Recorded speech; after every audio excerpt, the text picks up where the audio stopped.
So SpotTrack, if you don't know SpotTrack.com, that's the website that gives us the contracts and free agents, stuff like that. It's a really good website. They decided to post on Twitter here a updated contract proposal or prediction after TJ Watt got paid. Now, obviously, once Micah Parsons get paid, the contract will go up even more. And, our boy Trey will want even more money. But for right now, this is where we're at. And yes, my green screen for some reason is broken. Not sure why, but it is broken for some reason. So the projected contract is a 3-year, $115.5 million deal. 38.5 average per year and $100 million guaranteed, which again is never going to happen in a billion years. There's no way in heck the Bengals are ever going to pay Trey 38.5. It's just not going to happen. Like, we could say oh, he should or he shouldn't get paid that much. It's really not a principle of he should or he shouldn't. It's a principle of the Bengals are not going to do it. Right? So at the end of the day, we can say what's right or wrong, but if the Bengals are going to sit here and say we're not going to do that, it doesn't matter what we believe personally as fans.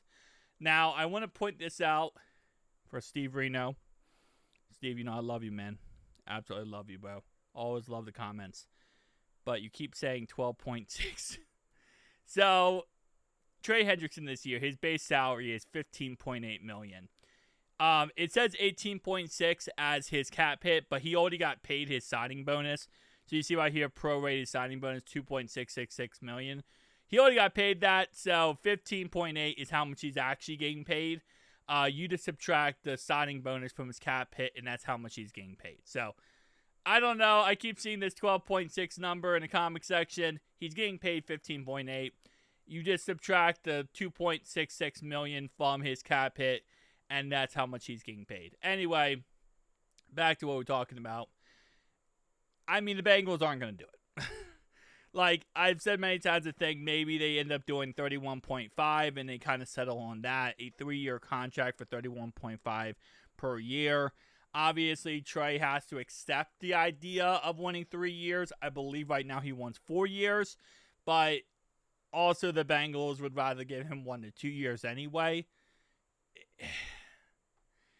Again, we could throw out numbers all day, in all honesty, and once Micah Parsons gets signed, we're going to throw out even more numbers.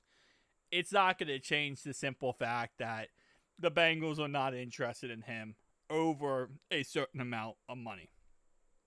And we could sit here and say, oh, they should pay him this, this, and this. We could give, again, 1,000 numbers out there, but it's not going to change anything because the Bengals are not going to pay him over probably $29 million. Right now, they offered him $29 earlier this offseason. I don't think that they're going to budge on that. There's a reason why they haven't come back to they came back and talked a little bit, contracts-wise, but there's a reason why they haven't made any progress. Because the Bengals are very, adamant about this is what we think you're worth. We want a 2-year contract, 1 to 2 year contract, and that's it. And Trey's like, hey, I want 4+ years or 3 or 4+ years, plus I want to get paid X amount. The Bengals are not interested in that. I mean, it's at a point now where they're not even interested in the same amount of years. Like, they can't even find any common ground. There's no common ground with the amount of years Trey wants versus the Bengals want to give him. There's no common ground with guarantees. There's no common ground with money. So, again, we could throw out numbers all day long, but at the end of the day, the Bengals are going to probably really stick to, they most likely want to give him a 1 to 2 year contract for $29 million per year. And that's pretty much that. So he's going to have to make a decision. Does he want to play this year on $15.6 million, or does he want to $15.8 million, $15.8 million, or does he want to, just sit out for the year, lose a year of football?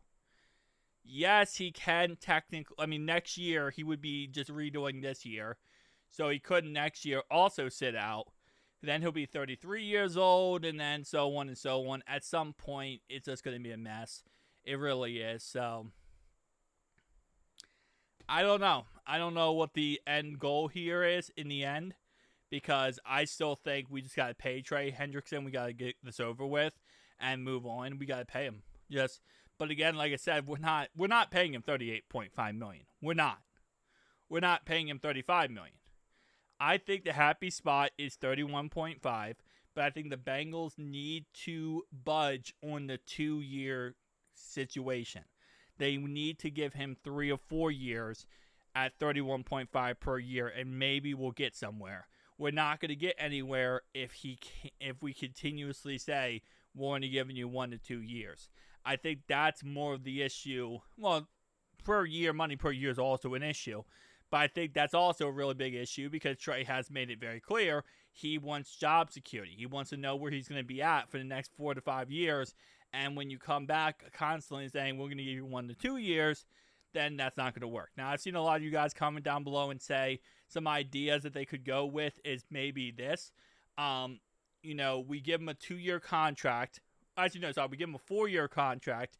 But the stipulation is if he doesn't live up to expectations the first 2 years, then that contract becomes null and void the 3rd year.